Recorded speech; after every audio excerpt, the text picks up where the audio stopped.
एके दिवशी योगाभ्यास सुरू असताना मला काहीतरी वेगळे जाणवू लागले. मी तिला ताडासन सुधारण्यासाठी मदत करत होतो. मी जवळ जाताच ती जाणीवपूर्वक माझ्या जवळ येण्याचा प्रयत्न करत होती. तिची नजर माझ्या नजरेला भिडली होती.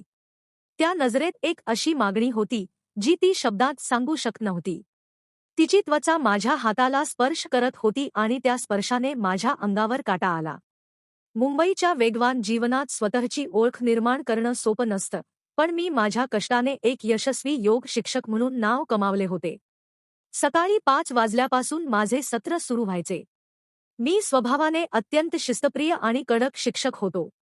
माझ्याकडे 10 क्लायंट्स होते, ज्यापैकी 7 महिला होत्या. योगासने करताना आळस मला अजिबात खपत नसे. अनेकदा क्लायंट्स तक्रार करायचे, पण मी कडक राहून त्यांच्याकडून अचूक सराव करून घ्यायचो. पण त्या 10 क्लायंट्समध्ये एक अशी व्यक्ती होती जिच्यासमोर माझी ही सर्व शिस्त मऊ पडायची. तिचे नाव समिधा. समिधा दिसायला अत्यंत सुंदर होती, उंच, सुडूल शरीर आणि बोलके डोळे. पण त्या डोळ्यांत नेहमी एक उदासी असायची. अवघ्या 4 महिन्यांपूर्वी तिचा घटस्फोट झाला होता. ती मानसिकदृष्ट्या खूप खचलेली होती. मी जेव्हा तिच्या घरी योगासाठी जायचो, तेव्हा ती अनेकदा योगासने करताना कल्ल्यासारखी करायची. इतर क्लायंट्सना मी ओरडलो असतो, पण समिधा ऑलरेडी टेन्शनमध्ये असायची, त्यामुळे मला तिच्याशी कडक वागता येत नसे. मी तिच्याशी नेहमी मृदू भाषेत बोलायचो, जेणेकरून तिला थोडा तरी दिलासा मिळेल. एके दिवशी योगाभ्यास सुरू असताना मला काहीतरी वेगळे जाणवू लागले. मी तिला ताडासन सुधारण्यासाठी मदत करत होतो. मी जवळ जाताच ती जाणीवपूर्वक माझ्या जवळ येण्याचा प्रयत्न करत होती. तिची नजर माझ्या नजरेला भिडली होती. त्या नजरेत एक अशी मागणी होती जी ती शब्दात सांगू शकत नव्हती. तिची त्वचा माझ्या हाताला स्पर्श करत होती आणि त्या स्पर्शाने माझ्या अंगावर काटा आला. ती इतकी सुंदर होती की मनात विचार यायचा, हिच्यासारख्या स्त्रीचा घटस्फोट कसा काय झाला असेल. पण मी माझे काम सुरू ठेवले आणि थोडे अंतर राखून सराव पूर्ण केला. दुसऱ्या दिवशी तिने मला मेसेज केला, उद्या 2 तास आधी येऊ शकशील का? मी तुला एक्स्ट्रा चार्जेस देईन. मी व्यावसायिक विचाराने 2 तास आधी तिच्या घरी पोहोचलो. दरवाजा उघडताच एक छान सुगंध दरवळला.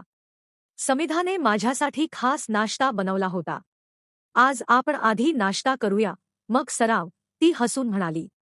तो तिचा हसरा चेहरा पाहून मलाही छान वाटले. 20 मिनिटांनी आम्ही योगाला सुरुवात केली. आज तिने परिधान केलेला योगा ड्रेस तिच्या सौंदर्याला अधिकच उठाव देत होता.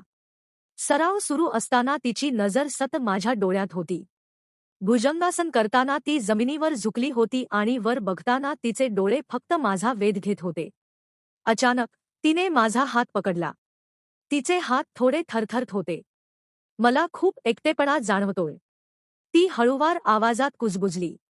मी तिला सावरण्यासाठी जवळ गेलो आणि त्याच क्षणी तिने मला घट्ट मिठी मारली. तिचे उष्ण श्वास माझ्या मानेला स्पर्श करत होते. तिची ती जवळीक, तिचा तो सुगंध आणि तिचे ते समर्पण पाहून माझे नियंत्रण सुटले. तिने माझे दोन्ही हात आपल्या कमरेवर ठेवले. तिची त्वचा रेशमासारखी मऊ होती. तिने आपले ओठ माझ्या ओठांच्या जवळ आणले आणि त्या एका क्षणात जगाचा विसर पडला. आम्ही योगा मॅटवरच एकमेकांच्या बाहुपाशात विसावलो. तो प्रसंग अत्यंत रोमंटिक आणि उत्कट होता. तिने माझ्या पाठीवर आपली नखे उमटवली आणि एक सुस्कारा सोडला.